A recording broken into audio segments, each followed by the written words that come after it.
Hello and welcome to Rando Rob. Each week on Rando Rob, I'll be showing and discussing one item from my large collection of collections. New shows appear every Monday, and throughout the week, I'll be adding older episodes of Rando Rob that were previously only available to my Patreon subscribers. You can watch episodes of Rando Rob on YouTube at youtube.com/Rob O'Hara. Just look for the Rando Rob playlist. Audio versions of the show are available on my website at podcast.robohara.com or through iTunes. Just search for Rando Rob. Thanks for watching or listening, and I hope you enjoy this vintage episode of Rando Rob. I don't script out these Rando Robs, so they kind of tend to go wherever my brain's going. But back in the BBS days, you met people on BBSs, but most people called BBSs that were local, at least here in my experience, was you called local BBSs.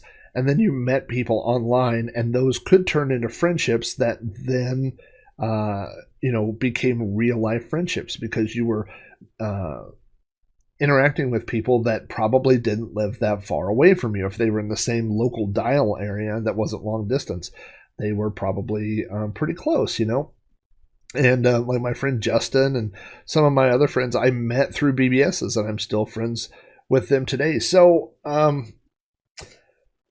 with the internet, that's become more difficult. You make some friends, and sometimes there could be good friends, but they may live a long way away, And so I have met multiple friends. Rob Sherwin is a friend of mine who lives in Denver, and he's come to visit me. I've gone to visit him.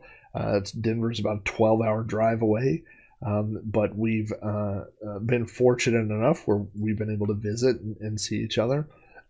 Sean, my friend from Throwback Reviews, is one of my closest friends. I mean, we talk almost every day. Or send messages, or every other day, multiple times a week, but the thing is that we've only seen each other in person twice, and both times it was times where I had ended up in the Northeast, like through Washington, D.C. or something like that, and was able to kind of route a trip up through northern New York, which is where he lives, near Buffalo, New York.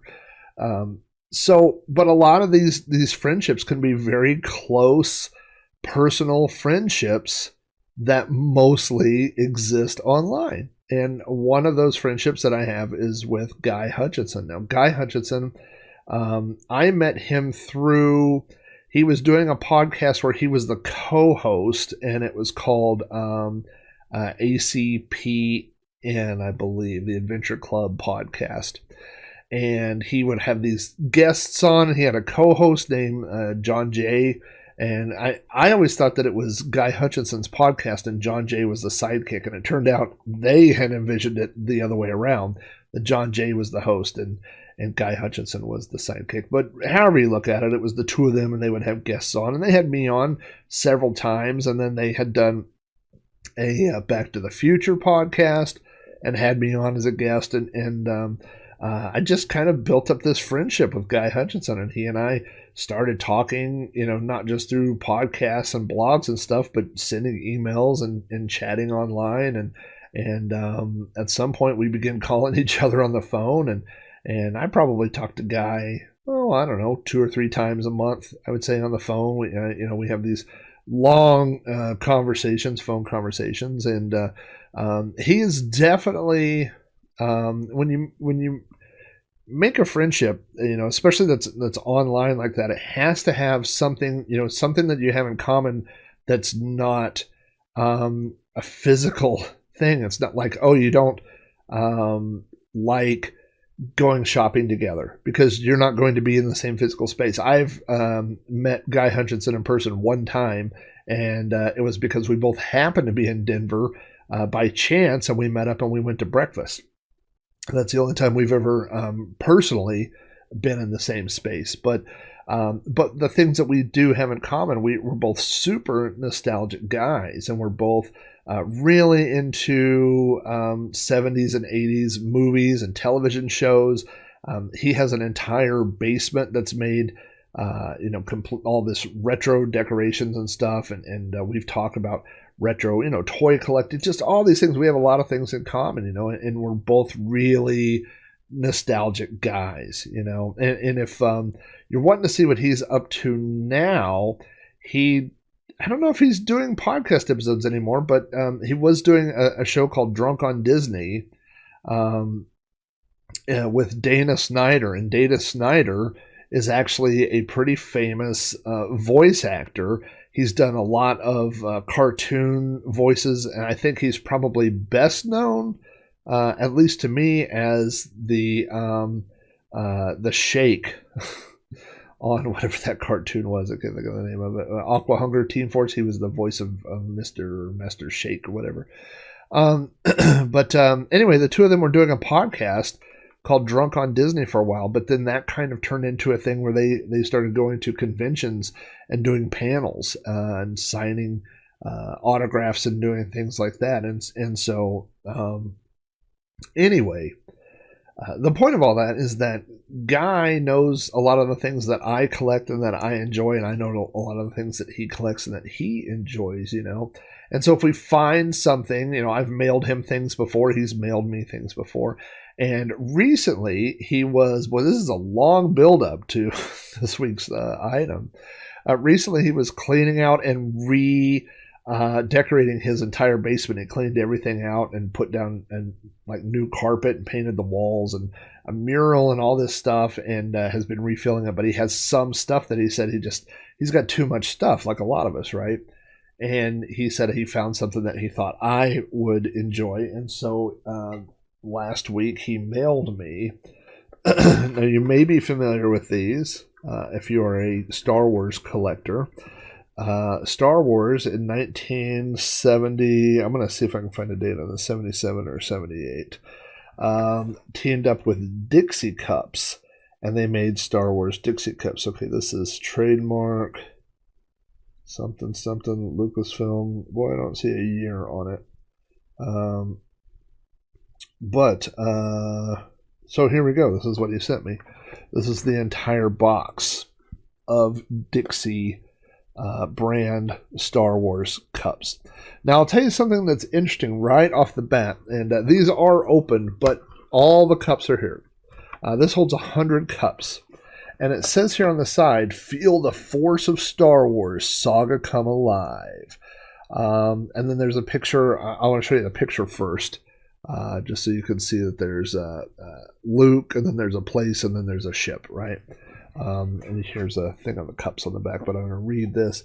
It says 16 different characters, 16 different action scenes, and 8 different spacecrafts. So it says a total of 40 exciting cup designs for you to relive Star Wars. Now, the funny thing is, there's 40 different cups, but this box says there's 100 cups inside, which means you're going to get on average 2 to 3 of each cup. So, it's not like every day you're going, oh, I got R2-D2 again, or I got Obi-Wan Kenobi again. There's only 2 to 3 of each one in this stack of 100 cups. So I just pulled out 1, 2, 3, 4, 5, 6 cups. And so we will look at them. I haven't looked at these before. I haven't pulled them out. This is a shot from the cantina. You can see there's a cool Jawa there. And Hammerhead, as we knew him back in the day. Now he has a name and a backstory, because of course he does. This says Star Wars, and then you've got this cool thing, and then that is that Darth Vader's TIE Fighter, although the coloring is kind of unique on that. There's a lot of, and then there's a little shot of Darth Vader, a little cameo. That's a good looking Darth Vader. There's a lot of red and yellow that I don't remember from that, but we'll take it. This is a cool scene. This is Darth Vader with his lightsaber and Obi-Wan having their final duel. I just noticed that there's things at the bottom. It says Darth Vader and Obi-Wan Kenobi duel to the death with their lightsabers. It's true. They are dueling to the death. Only 2 men entered, 1 man left. This is a C3PO cup. That's a good looking 3PO. And it says C3PO is a tall, human-like robot who translates all kinds of languages, including the electronic speech of many robots. That is also true. There's a little shot of 3PO, a full shot of 3PO there, and then there's the caption. Oh, there both cups. Got two more here that we'll look at. This is, what is this? It says, Luke and C-3PO were looking for R2-D2 in the desert when the Tusken Raiders appeared. Oh, so there's a Tusken Raider looking over. He's got his rifle there, and he's looking over the canyon. Oh, I see now. Wait a minute. And then I didn't see that part. There's the land speeder going by. So the Tusken Raider is watching the land speeder go by. Unless you turn it this way, and then it looks like the land speeder is sneaking up on the Tusken Raider. And then finally, this one is another one with the Star Wars logo, and it says Blockade Runner. So this is just a ship. And you get a picture of Princess Leia's Blockade Runner as it's trying to escape while being chased from an Imperial Star Destroyer. And there's a little inset there of Princess Leia. I vaguely remember going to a dentist office that had these cups, but that could just be made up. I remember seeing these somewhere as a kid. It also could have been maybe in school, like kindergarten, because, you know, we would get cookies and a little thing of milk, and maybe that's where I remember them. But I do remember seeing these at some point in my childhood. I was looking to see. No, there's no price tag. Oh, there is a price tag, but this could possibly just be a price tag from maybe a secondhand store or something. But there is a price tag on the top that says 99 cents. But I would think that a full box of all these, maybe that's how much it cost. I don't know. Now on the bottom, of course, right off the bat, there's a thing that says, have fun. Have fun with all 8 scenes and activities appearing on these packages or whatever. And you've got this cool picture there of Obi-Wan, and then just a little bit of Darth Vader. Darth Vader's back right there. But then at the bottom, there's a mail-in thing here. And, I guess you're supposed to have fun with that action scene, it says. It talks about, this is what it says. Having just deactivated the tractor beam holding the rebels captive on the Imperial Death Star, former Jedi Knight Obi-Wan Kenobi's escape is suddenly blocked by former Jedi pupil Darth Vader, now Master of Evil in the service of the Empire. Interesting that Obi-Wan is no longer considered a Jedi. I didn't know that. I guess he retired. Anyway, down here at the bottom, there's a mail-in thing that says 8 fun Star Wars toys to assemble and play with. Special offer, send me X copies of the Star Wars Punch-Out and Make It book. For each book, I'm enclosed a check or money order, no cash, for $2.25 plus 2 purchase proofs from any 100-count box of Dixie kitchen cups, regular or fun varieties, or 4 purchase proofs from 50-count regular only Dixie kitchen cups. So you had to have buy 2 of these big boxes and send 10 or $2.25. And then there's a picture of the Punch-Out book. And then you had to give your name and address, and at the bottom it says mail to Star Wars, P.O. Box 100, Westminster, Maryland. Allow 4 weeks for mailing. Offer good in USA only. Void where taxed, prohibited, or restricted. So I will show you. There's the thing that you were supposed to fill out. And there's the adventure, the Punch-Out playset thing. I don't know anybody that ever had that. I never had that. So it looks like a fun thing to get. So again, we've got, this is the thing that says there's 40 exciting cups. This is the, all the cups are, showing you that there are many cups and that they're all different. and nothing on the bottom, just a Star Wars logo and a barcode. And then on the front, we have the Princess Leia cup down there on display, showing you what your cups might look like. And then there's Obi-Wan.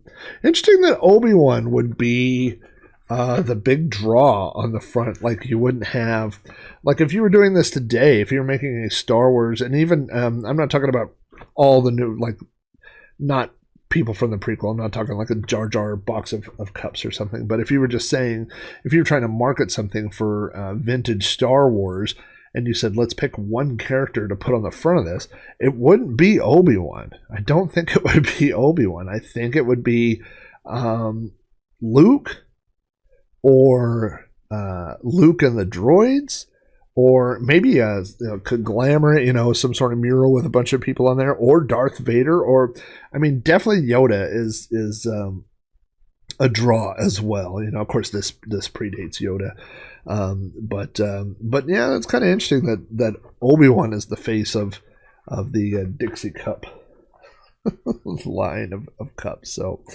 I was very, very excited to get that in the mail. He included a couple of other things which will be going up on the wall or on the shelves pretty soon. I've told you that my goal is to replace all that. I'm really kind of going through a phase at the moment where I've got a lot of stuff out that I'm not using and I'm not enjoying. I've got 4 or 5 computers set up that I haven't turned on in a few months now, and stuff that's just taking up space. So it's time. That's kind of what I do, is I set stuff up, and when I get bored with it, I move it around and do something else. So I think that's bringing in the shelves on the back wall. I think that's going to be a fun addition. So I'll have to find some new space for some of that stuff, but it'll all work out. So anyway, I have got to record the new Sprite Castle because I'm over. I was supposed to release that last weekend and didn't do it. So maybe today or tomorrow I'll get the new Sprite Castle out, and that'll get me ready for this week's You Don't Know flag. So thank you guys for all your support. By the way, I had 2 new Patreon supporters, so I welcome you guys, and I will be sending out your notes later today. It's not my fault. The Olympics ran until Sunday. I was watching the Olympics. What can I do? But anyway, so thanks for hopping on. Thank all you guys for your support. And you'll be hearing more from me this week. Take care, everybody.